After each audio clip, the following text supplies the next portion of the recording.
Okay, so let's assume you have sort of a relative frequency distribution, and you have your x values, and you have your relative frequency of these x values, and it looks something like this, where we have, it's basically symmetric, it's basically unimodal, and I could draw a curve through it that looks like somewhat like a normal curve. This is called normally distributed. So, Chapter 5 is basically assuming your data is normally distributed, and we're going to look at all sorts of ways to think about that. So, first of all, if you have, I don't know, 20% of your data here, and then 15% of your data here, then you have 35% of your data between these two values, and you would say there you have a probability of 35% of randomly selecting a value and having it be between these two values. This is also called a probability distribution. All right, so for all probability distributions, if we have just made a distribution of all of the data, then the area, or the probability of selecting someplace anywhere in here, is 1. All right, so we have a couple things here. Now, we have a normal curve. So we have a normal curve, or normally distributed data, or approximately normally distributed data. And this is basically a probability distribution.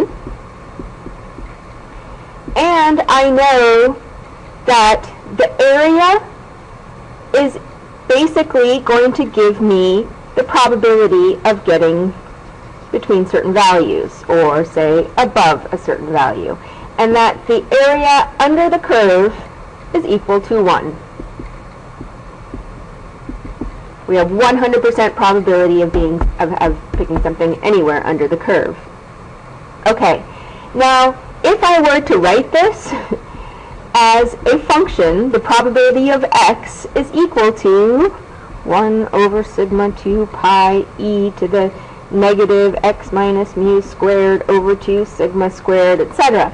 You look at that and you go, oh my gosh, that looks super, super challenging, and I don't even want to look at it, so don't. This is, if you actually have taken calculus or can use calculus, you're going to use this function to be able to figure out what the area is under parts of the curve. All right, you would integrate between certain points, etc., but don't worry about that. This isn't a calculus. This is not a calculus-based statistics course. So how are we going to figure out area under this curve?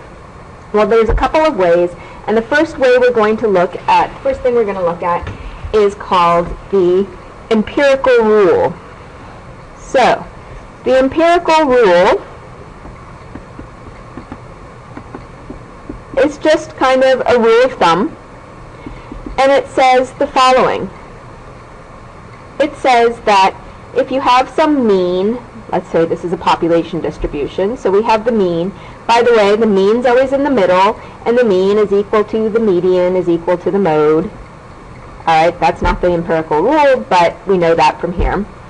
And we have some spread of data. In other words, we're going to take the mean plus one standard deviation, take the mean plus another standard deviation, and we'll do the same to the left side, except we'll take the mean minus one standard deviation, and then subtract another one. With the, and we'll go out to 3 standard deviations.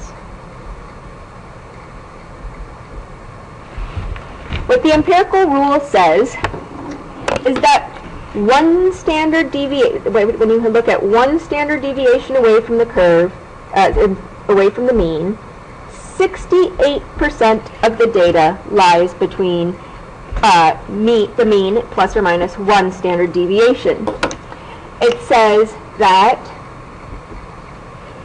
95% of the data will lie within 2 standard deviations of the mean, and that 99.7% of our data lie between 3 standard deviations of the mean. All right, so let me summarize this in a different way. Okay, let's say you have a mean of 100 and a standard deviation of 15. All right, and your data is normally distributed. The mean's going to go right in the middle, balancing point. I'm going to put 1 standard deviation above, 2 standard deviations above, and 3 standard deviations above. Each time I'm just adding 15. I'm going to do the same thing on the left, except that I'm subtracting 15 each time. All right, so what I can tell you is that from the empirical rule, 68% of the data lie between the mean plus or minus 1 standard deviation. So that is between, well, let's see. In this case, supposed to be symmetric, sorry. All right, in this case, we have 68% of the data is between 85 and 115. All right, so let's do a little bit more with the empirical rule. You can also say with the empirical rule that 95% of the data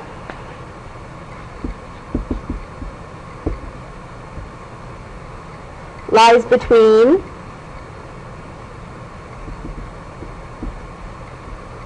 the mean plus or minus 2 standard deviations.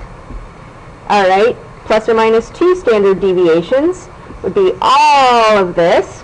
2 standard deviations away is 70 and 130. So 95% of the data lies between 70 and 130. That's 2 standard deviations away. And you guessed it, the last part of our empirical rule says that within 3 standard deviations, 99.7% of the data will lie within 3 standard deviations of the mean. And that's between, in this case, in this particular example, between 55 and 145. All right, this is a typical IQ distribution where the mean is 100, the standard deviation is 15. So what we can say is 99.7% of people have an IQ between 55 and 145 using this sort of Stanford-Binet IQ distribution. The empirical rule helps us a lot. So memorize it. You must memorize the empirical rule.